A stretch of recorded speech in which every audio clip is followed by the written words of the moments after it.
Okay, I'd like to call this meeting to order until my vice president gets here. Well, I want to give people time to get ready. Graciela, you ready? Kim, you ready?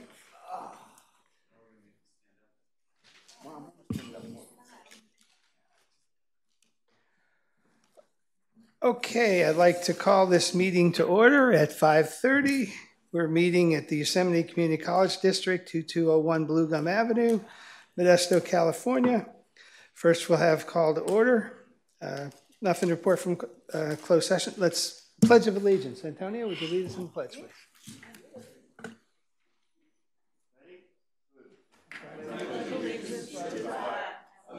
States of America, and to the republic for which it stands, one nation, under God, indivisible, with liberty and justice for all.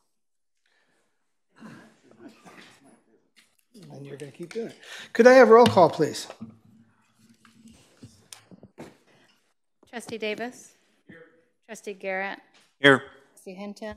Here. Trustee Nicolau? Here. Vice President Aguilar? Here. Board President Richards? Here. For the record, student trustee position is vacant. There was a resignation, and Trustee Beggs is absent. Quorum is established. Very good. Madam Stenographer, do we have a report out of closed session? No report out. Any statements of conflict of interest? Any changes in order of business? At this time, I'd like to ask if there's any public comment. Seeing none. Could I get approval of the minutes of the December 13th Board of Trustees regular meeting? So moved. Do I have a second? I second the motion. So we have a motion by Trustee Hinton and a second by Trustee Jenny. Nicolau. Oh, very good. I've been told I have a cheat sheet up here, so I can do a little better. Okay, let's go to committee reports. Can you take a vote? Oh, how about a vote? Yeah, that would be good. Yeah, thank you. You had me that right. Can I have a vote approval of the motion, please? All in favor? Aye. Any opposed? No. I actually did that last meeting too, so I guess it's one of the things I'm going to be doing. Okay, we have a presentation tonight on student enrollment data. Yes, Dr. Richards, it's my pleasure to introduce Gregory Stout, our Senior Director of Institutional Research. Gregory, please go ahead. Yes, it's a pleasure to be here and nice to see you all. And I'm excited to give you this presentation. So let me load this thing.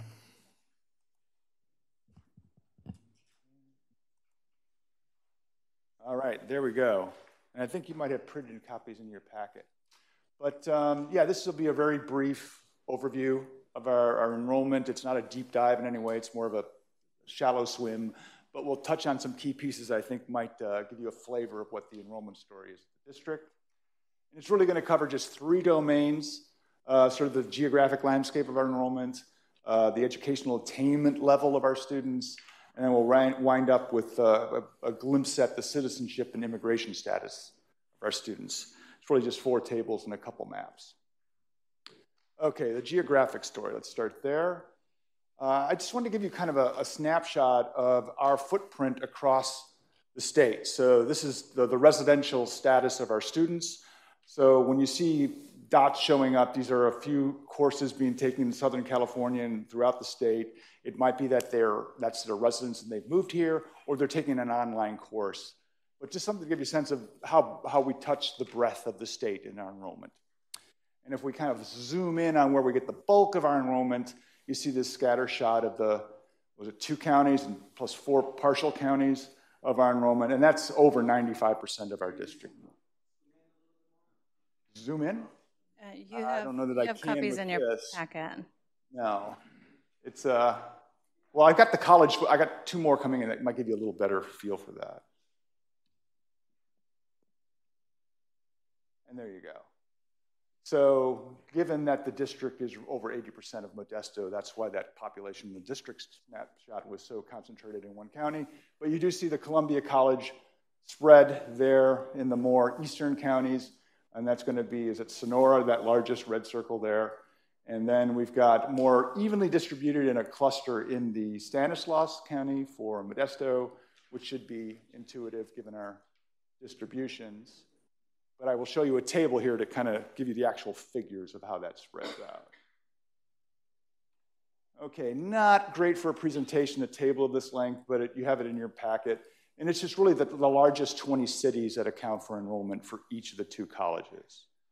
You see something of the 80-20 rule playing out here, where you've got 80% of your enrollment accounted for by about 20% of the cities that contribute to enrollment. And so that's a concentration metric. If you see that last line for Columbia, you've got about 20% that aren't captured in that list. So that's the level of concentration. And on Modesto, it actually, those 20 count for more than 90%. So Modesto is a little bit more concentrated. And to give you another sense of how concentrated geographically that enrollment is, 5 cities in Columbia, part of the Columbia enrollment base, come from 5 cities, and just 2 account for over 50% from Modesto. That's a pretty high concentration index for Modesto. Any questions on this one? What's that? You can, anything that's of the nagging variety, I'm happy to run. I just wish the other map would have been a little bit clearer so I could see the areas, but I'm sure you guys already discussed this, but I would like to see broken down into districts from the super. I'm working on that. That's a little bit more labor intensive, but I'm getting there. Any other thoughts? Okay. So again, another geographic story, but we're looking at our feeder high school enrollment story.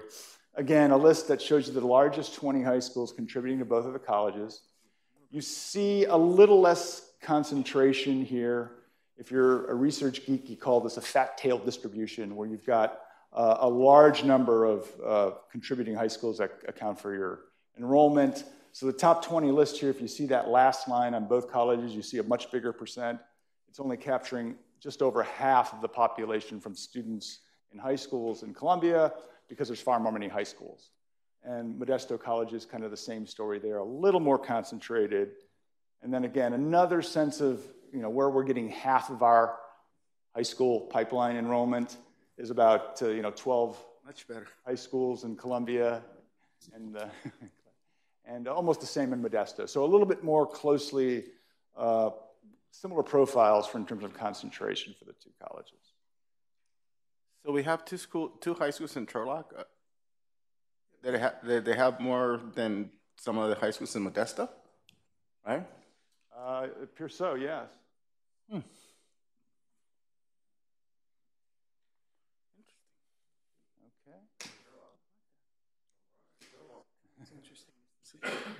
Okay, now let's take a look. It's just really one table that looks at the education attainment level of our incoming students. So these are students that are usually the first time in the last couple of years. And these are the categories we have. This is the education attainment level, again, of the students as they enroll here. And those first 2 categories for the 2 colleges are the same. It's those mostly recent high school grads coming to the college. And the other is enrolled in high school. So this is our dual enrollment and concurrent enrollment population. And those 2 populations account for the lion's share of our enrollment. You do see some other sort of designations here, students, adult students with a bachelor's degree or a pre-existing AA or AS degree, and then the GED and high school equivalent categories, and then those with no high school at all, as it really kind of tails off there in smaller and smaller percentages. I did pull out, I just wanted to show you in this subset of the adult population, those that have a post-secondary degree, that's the percentage for each of the 2 colleges. I point that out because recently the state chancellor was talking about putting an emphasis on the adult population, with this subpopulation in particular as being potentially undertapped. And so there's some statewide conversation about how we might do a better job tapping into this population. So you've got, actually that should be 14.9% for Columbia. So roughly almost 1 in 7 students at Columbia and almost 1 in 10 students in Modesto fit that category. And then our last slide coming up here. So this is the citizenship and immigration status of our students. And again, the lion's share here are students that classify as U.S. citizens or permanent residents for both colleges. And then there's a small sampling across these other categories that include student visa, asylee, and amnesty. That other category is really a mixed bag of other federal designations for legally living or working here. And outside of student visa, it includes B1, B2 visas, and there's a whole bunch of these more exotic kind of classifications that the federal government has there. Any questions on this one? This is my last table. What surprised you as you dug into the numbers? Was there anything that you weren't anticipating? No, not really. This is, I've been at 4 districts, and these numbers aren't that far off. You would have a higher other percentage in like the Bay Area. But here, that actually fits what I've seen at Butte College and a few other places I've been. It's not far from that spread. Sorry, I was skipping ahead to the question slide. Like in general, as you went just through it all, was there Oh, anything that I'm jumped sorry, out? not just the slide. Well, let me kind of remind myself with my notes here. So there is concentration in enrollment. Here, particularly for Modesto, it's highly concentrated. You have 2 cities accounting for half of the enrollment. That is a little more concentrated than I've seen before. And we're talking a more rural area for Columbia, so that broader spread does kind of resemble what I've seen in other places, so I didn't see that as an outlier. Modesto was slightly more concentrated than I might have guessed had I not seen the numbers. Our high school pipeline, yes, so this did surprise me. So it's actually 3/4 of our enrollment, it's actually almost 80%, come from the high schools, either directly as grads or through our dual enrollment. That is highly concentrated. That's a very robust pipeline for this district. So that's a partnership that's very important. The flip side of that is your revenue stream isn't as diversified as it could be, but that is a very strong pipeline that doesn't appear to be tailing off as much as other areas where you see the graduate class is going to plummet. Here it doesn't look that way. So it might be a stable, somewhat stable pipeline going forward.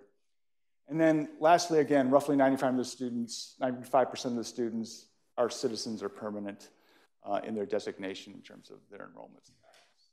How about the two out of the 3 first high schools are Turlock schools? What about them? Yeah, I would have thought that they have, I think they have roughly the same students, right? They're Division II, most of them. So out of your top 3 high schools, 2 of them are Turlock, and we have the highest concentration of students in Modesto. Is it just you think maybe because there's, how many high schools they have Modesto? 6? I'm still getting my sea legs with the geography here, but if I had to guess, those are probably 2 of a fewer number of large districts in Turlock, and you see the percentages are very close. So the ones lower on the list have just about the same percentage, or 0.1% lower. So I'm guessing it's probably just 2 larger districts in that area than anything else. Yes, I do. When you provided high school, the students' high school from which they came, is that correct? And that would be regardless of age. In other words, if they were adults or in the 30s or 40s, you still would identify their high school in that number?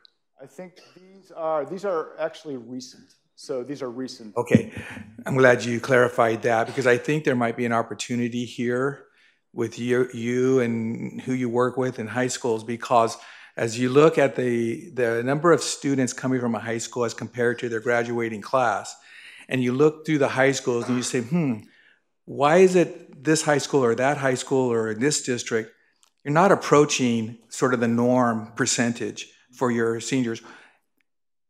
What's going on there? You know, an opportunity to ask some questions and maybe provide that data. Maybe you already are. You're to all of the feeder schools, say, look, we have opportunity here in the district for your kids to continue their education, but it seems like students in other districts, other high schools are taking advantage of this at higher percentage than maybe your students are. So why is that? You know, so opportunity to ask that question, because I appreciate Antonio addressing, hey, look at these high schools, but I think there's opportunity in the data to support the high schools, maybe, hey, why is it? A conversation starter anyway. And you say you're just kind of getting used to the region. Well, there's 25 districts. How many of them have high schools? What's going on? Let's have a conversation. And I know that a lot of that happens anyway, but I think with data, you can approach superintendents and principals and say, look, we're missing opportunity here for your students. Again, I'll tell you one example. I'm going to compliment Dr. Wilson and her staff.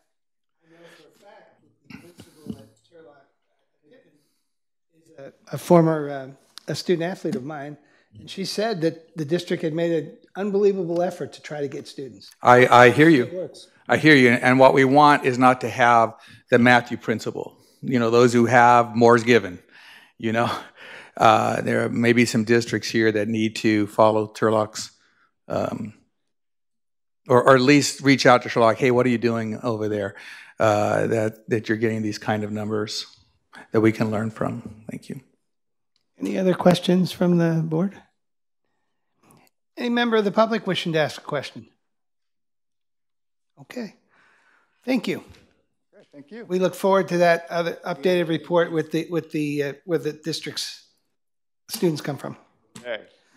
Okay, we'll turn to association reports. The first is the California School Employees Association, CSEA President Patrick Krebs.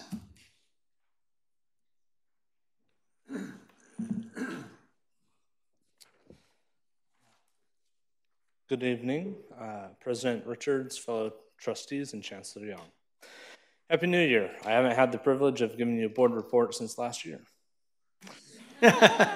Classified professionals are excited to welcome back our students next week. They have been busy preparing for the spring semester. Classified professionals have been busy at each of the colleges, assisting new and returning students with everything from last-minute preparations, such as enrolling, financial aid, to walking students to the buildings they are trying to find with a warm smile. Campus safety has been quietly in the background, working day and night and through the holidays to make sure each of the colleges were safe and ready to open when we returned, and that there were no Grinches on campus.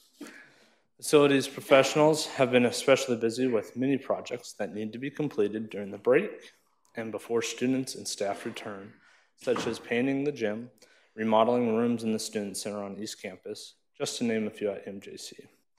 Columbia Classified Professionals have been working on many projects such as HVAC upgrades, multiple ground upgrade projects, and the list goes on.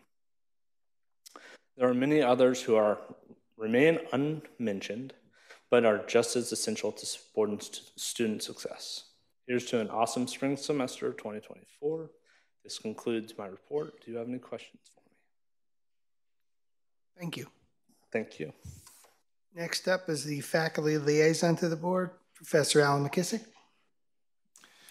Good evening, and thank you for this opportunity to address you. First, Columbia College Academic Senate President Marcus Wisnot sends his best wishes and his regrets that he could not be here tonight. As we speak, he's engaged in in-service training of part-time instructors at Columbia College. Congratulations again to our presidents, Richards of the board, and President Sanders of Modesto Junior College. The associations look forward to continuing already established good working relationships. And that part's nice, the already established relationships. Your knowledge of and experience with the people, programs, and culture of this district will be invaluable. The colleges continue, from the faculty point of view, their return to normalcy, perhaps the new normalcy. Examples include post-pandemic backlogs in program review and faculty evaluations that are being addressed. As always, teamwork and collegiality will make all the difference. With commitment to those principles, it will all be worked out. And that concludes my remarks for this evening. Thank you again. Thank you very much. We will move on to Modesto Junior College Ackley Summit. President Giselle Flores.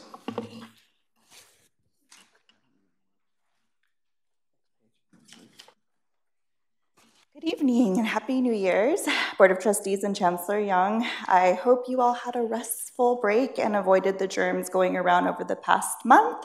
I was not so fortunate, but I'm really happy to be feeling better just in time to come back to work. So here I am. Since we haven't met since the last board meeting, I don't have much to report, so I will definitely stay within the constituency report time constraints. The Senate, in partnership with the Research Office and Enrollment Services, held hybrid office hours for faculty to check in for help with self-service grade input and assessments. We received really positive feedback from every faculty member who participated, sharing how grateful they were to have help available after finals week. We have a very busy and exciting semester ahead of us and are looking forward to getting the semester started and seeing our students again. Thank you for your time. That concludes my report. Thank you. That'll be the shortest one for the semester. We're okay with that. Joy. Next, I'd like to hear from the Leadership Team Advisory Council, LTAC President Laura Mackey. Good evening, board members and Chancellor. I'm Laura Mackey, newly appointed LTAC president. We had our first meeting in January.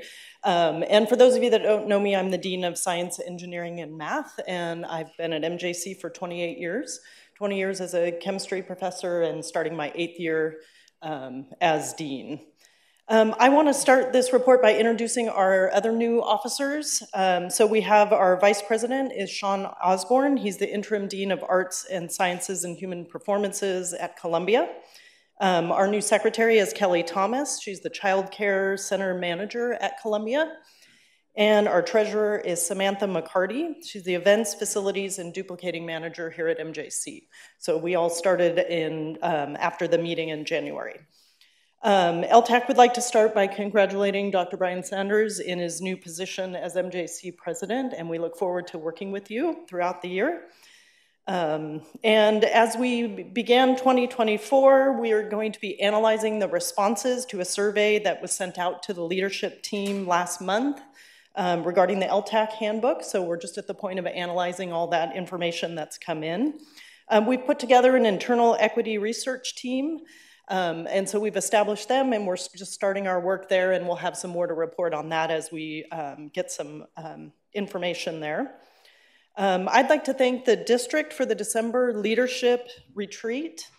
It was great information on best practices in hiring, investigations, and difficult conversations. There was some interaction. We look forward to more training with interaction and things in the future. The leadership team really appreciated the opportunity for engagement and time together.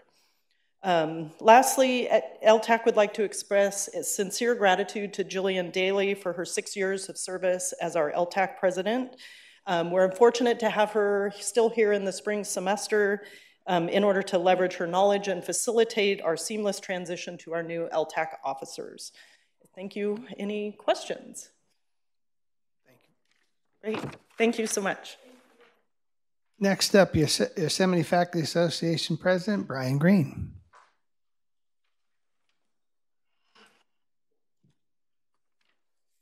Good evening.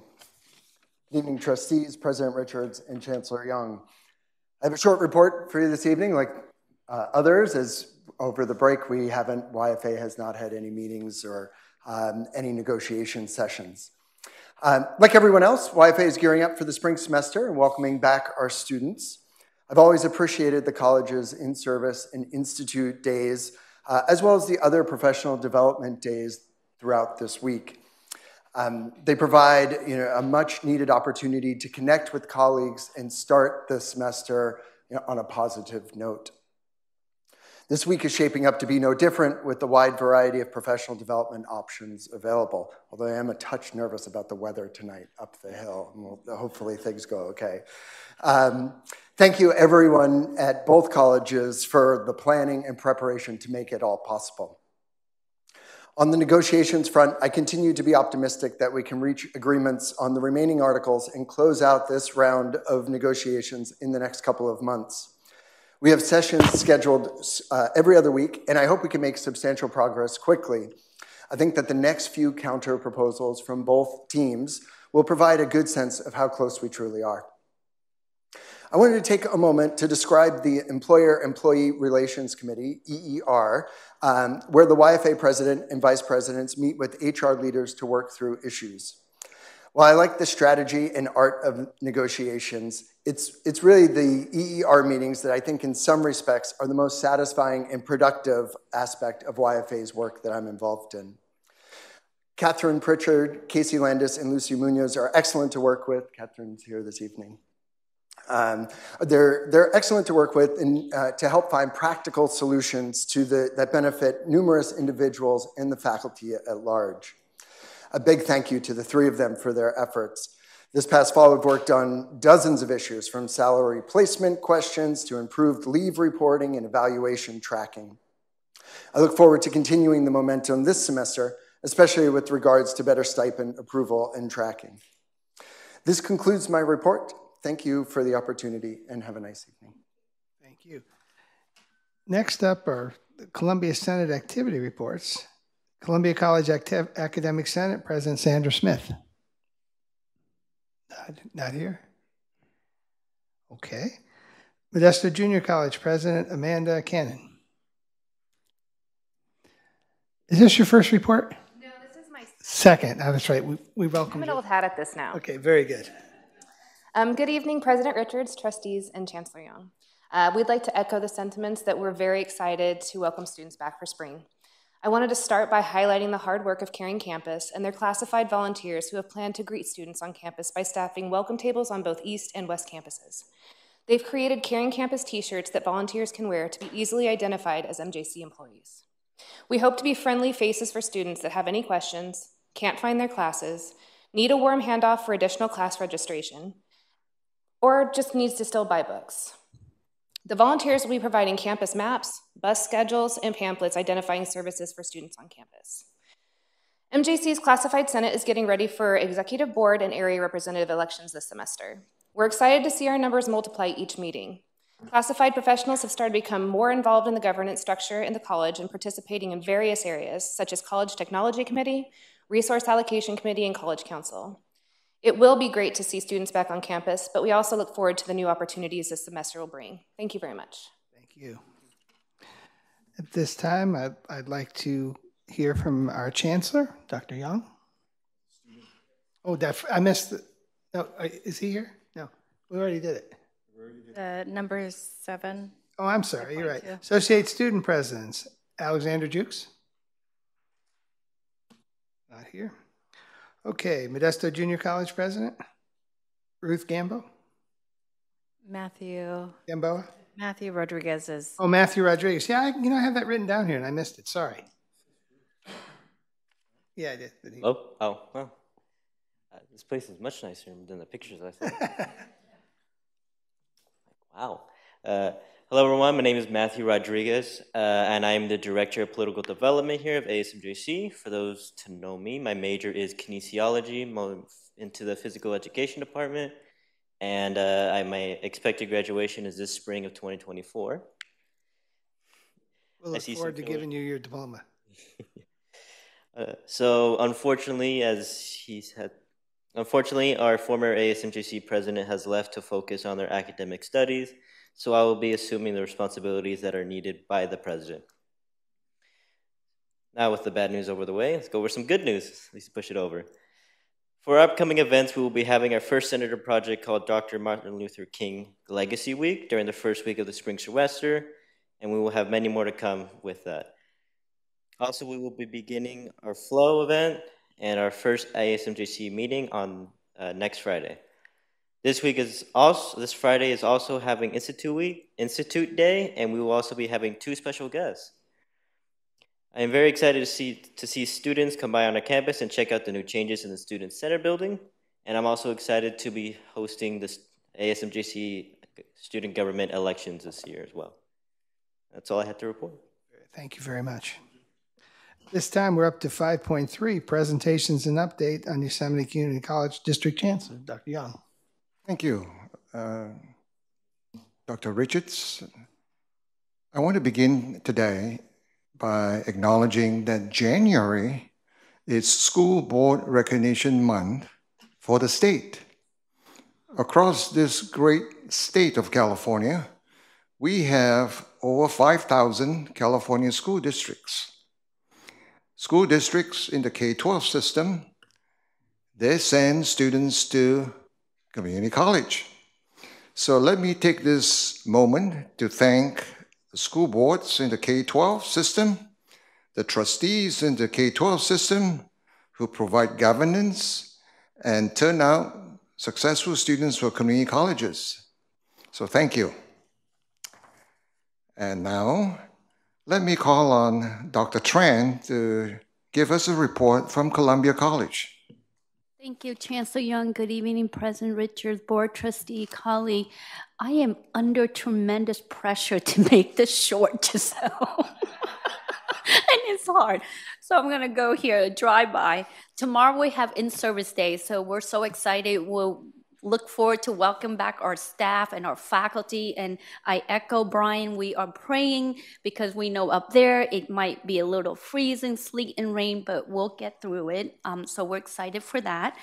In addition to that, on Friday, we'll welcome our new students. So I want to do a little show and tell. This is actually produced from our oh my God, my word now, in our lab, our math lab. Though they did the 3D printing. So every student will have this, and it's really a game where they visit all our different services, and if they put together, then they win something. But we can't wait to show off all the technology when you come up and visit us in March.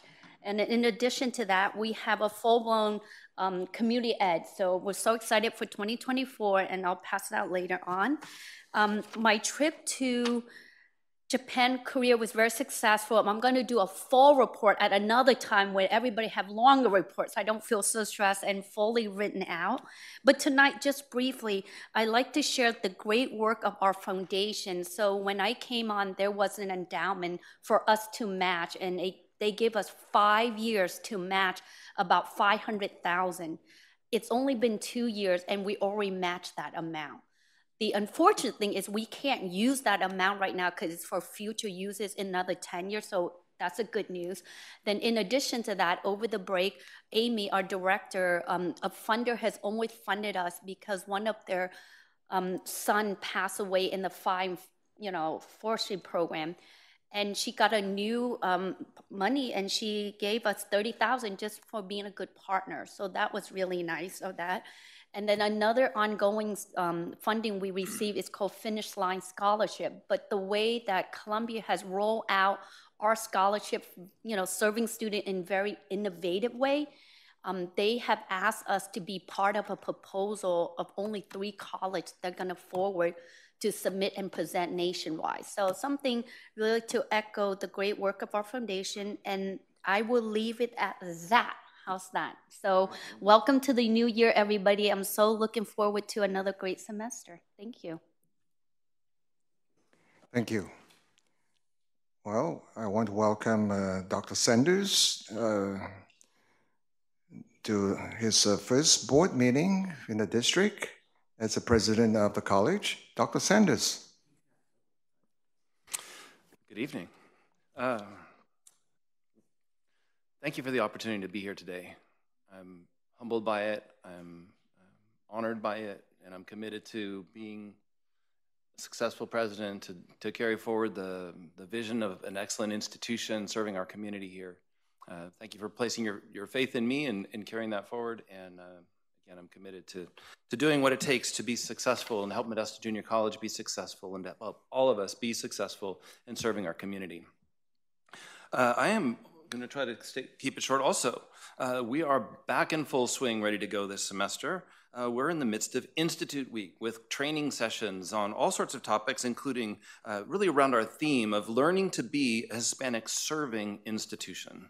Not just a Hispanic enrolled institution, but trying to go beyond as a Hispanic serving institution, coupled with the theme of belong, learn, thrive, helping our students be connected to one another and to our college. Some of our trainings include the Caring Campus Initiative that's being led by our classified staff, online course trainings, and activities associated with our veterans, LGBTQ+ students, Umoja, and the Classified Senate, among many others. School meetings of all of our different schools are being held this week, and apparently I'm booked for all 7 or 8 of them tomorrow at 1 o'clock. I don't know how that's going to happen. Institute Day is Friday, and it's focused around those same themes. We're going to be kicking off around 8:30 with the sessions beginning really at 9 o'clock, so we'd invite you to be there and to be a part of things. Oh, by the way, there will be an intermission. We're looking forward to that. Oh, it says as long as the new president doesn't talk for too long. Good, noted. The Welcome Center, you'll hear some more about this as we move along, but in the Student Center on East Campus, our Student Services team has remodeled the Fireside Lounge into a Welcome Center, really in response to the need for more touch with our students, more connections with our students.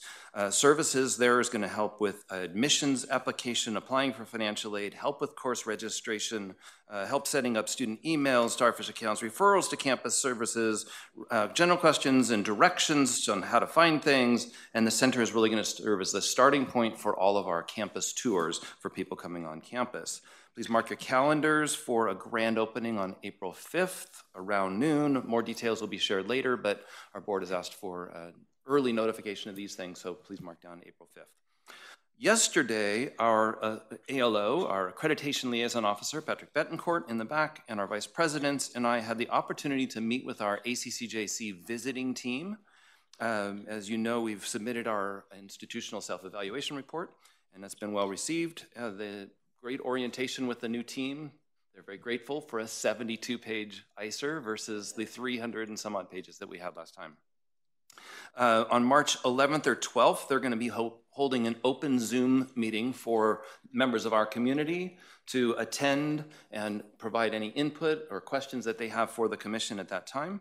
And then on March 19th, they're meeting in Los Angeles at a hotel near the airport. The team convenes and they're going to have their work session to really work through the remaining questions for us. And we'll hear some more soon thereafter, and they'll be back in October for their final site visit. Lastly, I wanted to share with you that yesterday we did proceed with district policy and dropped 814 students for lack of payment. That's a huge reduction from the 2,000 plus that were going to be dropped as of January 2nd. So I wanted to share kudos with Dr. Wilson and the Student Services team. They called and contacted all 1,200 of these students and managed to get them to respond. So that's a fantastic, fantastic change. We looked at some numbers, and our reduction of 814 students was 110 FTES loss overnight. What we experienced last time is that those students then many times turned right around, added back into their classes, and were re-enrolled by the beginning of the first week of class, hopefully having paid their fees. So we're excited about the spring semester. Numbers look really strong, and we're as of last week, we were about 97.5% of our pre-pandemic enrollment numbers. Our goal, we were working on it with the deans yesterday, our goal is to restore to the fully pre-pandemic numbers by the end of next year. If not, there's some growth money available in the latest budget, so possibly tip into that. So thank you for the opportunity. Thank you, Dr. Sanders. I want to acknowledge the work being done at the two colleges in preparing for the spring semester. And I know some faculty came back early last week when the campuses were still relatively quiet. And faculty came back and they were already busy preparing for the semester. So I just want to express my thanks to all the faculty who have been working hard, getting ready for our spring semester. And let me not forget, our grounds crew and custodial crew were busy preparing the building and getting our facilities ready as well. Just a quick update on the interim district strategic plan that was shared with the district council at the last meeting. And after correction, it looks like it is completed. And it is just an interim plan, mostly an update of the previous plan. The exciting part of it would be the next phase in which we would have the district council volunteers to work with the consultants on developing the next plan. So we all look forward to that, and I want to thank the district council for its participation. Last, I want to mention about the Board of Governors Annual Classified Employee of the Year Award. So, every year, the Board of Governors, the Foundation for California Community Colleges, and the State Chancellor's Office, they jointly host this event, and hopefully someone from the district, hopefully, but at least from the state, will be selected as the CSEA Employee of the Year. And the recipient, usually it's recognized up and down the state. The name is shared. So I want to use this as a reminder to our CSEA folks and the classified folks to start thinking of individuals who are outstanding and deserve nomination for this special recognition. So hope to have follow-up in a future update. Thank you, President Richards. That concludes my report. Thank you. Any questions for the Chancellor? Okay, moving on, 5.4 is the travel report, which is informational only. Now we're going to move to the consent item, 6.1 through 6.7 consent agenda. First, is there any public comment on the consent items? Seeing none? So moved. Second. Okay, so we have a motion by Trustee Garrett, second by Trustee Nicolau. All in favor? Aye. All opposed? Great. Okay, now we'll move on to 7.1, which is personnel negotiations, CSEA, YCCD, public hearing on proposal reopeners. And who's going to take us through that, Chancellor? Is that Trevor? We're just going to open it. First, we're going to open the public hearing. See if any public has any questions on it. Are you seeing none? Great. I'll close the public opinion. Okay, so I need a motion to approve. So moved. And a second? Second. So we have a motion by Trustee Garrett, second by Trustee Hinton. All in favor? Aye. Aye. Any opposed? Motion carries. 7.2, the CCCT Board of Directors nominations for 2024.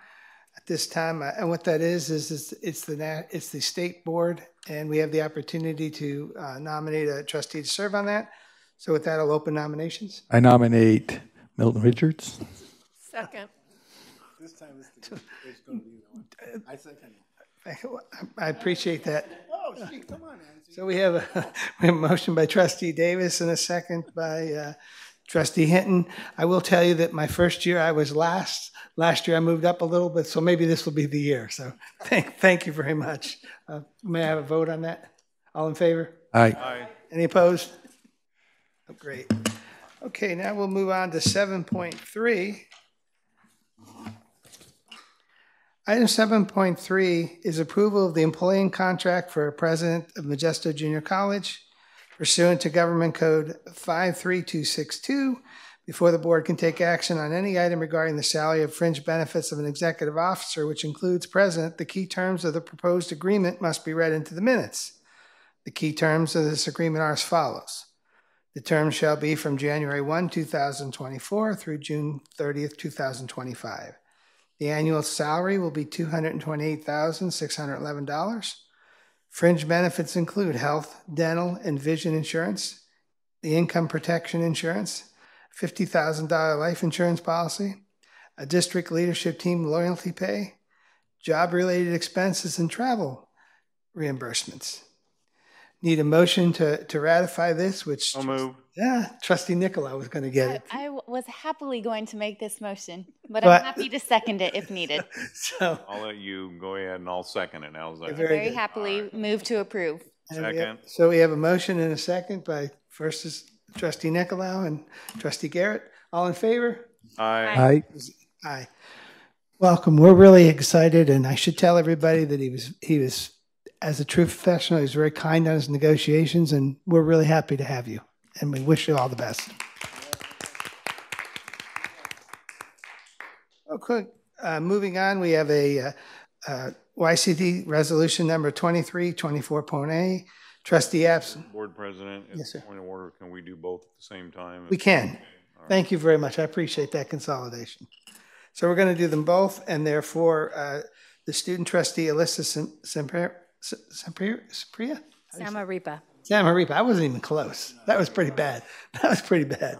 Can I have a motion? So moved. Second. Do you have a question? Yeah, I forget the Roberts Rule. Point of clarification? Go ahead. Is that the right rule? Probably not, but we'll do it anyway. Roberts fans out there? Go ahead. Is this the student trustee who's now being replaced? Yes. So she was sworn in October Uh-huh. and unfortunately resigned, and so she wasn't able to make December and November meetings. The AS has to do elections for Columbia College because the representative for as student trustee is from Columbia College this year. Do we know when she resigned? Today. Okay. Mm-hmm. Okay, so I have a motion and a second. All in favor? Aye. Any opposed? I'm opposed. One opposed. Okay, The vote is 5-1. Motion still carries. Thank you. very good. Okay, so that brings us up to 8.1, request for future board agenda items. Looking to the right, do I see any? Looking to the left? Don't see any? Okay. 8.2, comments from the Board of Trustees. Let's start with Trustee Davis. No comments? Trustee Nicolau? Trustee Garrett? One thing, and she's here this evening, and I just want to point out, first of all, welcome Dr. Brian Sanders. And I know you're going to do great things, and we look forward to all those great things and your future here as your new role as the MJC president. But I want to point out, some time back, and I'll make this quick. You got time. Yeah, I do, because Alan gave me the bulk of his time. So. And you also consolidated two motions into one. So, we had the sign that'd been there forever at MJC and wouldn't sign. And, I thought I'd gotten a few phone calls. It sort of became a fixture. It looked bad.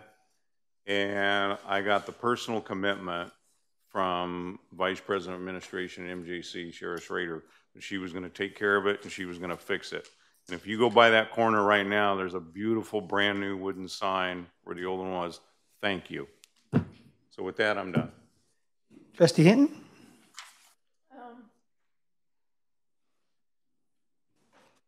Not really. I'll just make it really short. All right. Take your time. Take my time, Nancy. Go. Nothing? Just looking forward to a great year as we start the new semester, and with a lot of promises in the foreground with the new president, filling up some other empty spots in faculty.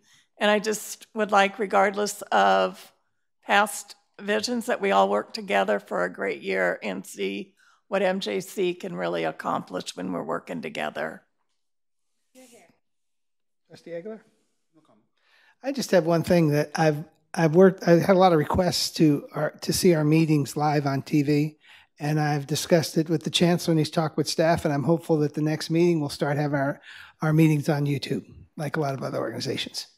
So with that, we're adjourned at 6:20. Is that a new record, Graciela? I think it is. The Big 12 Conference wanted me the president of life, for life, just because of this. 6:18. 6:15.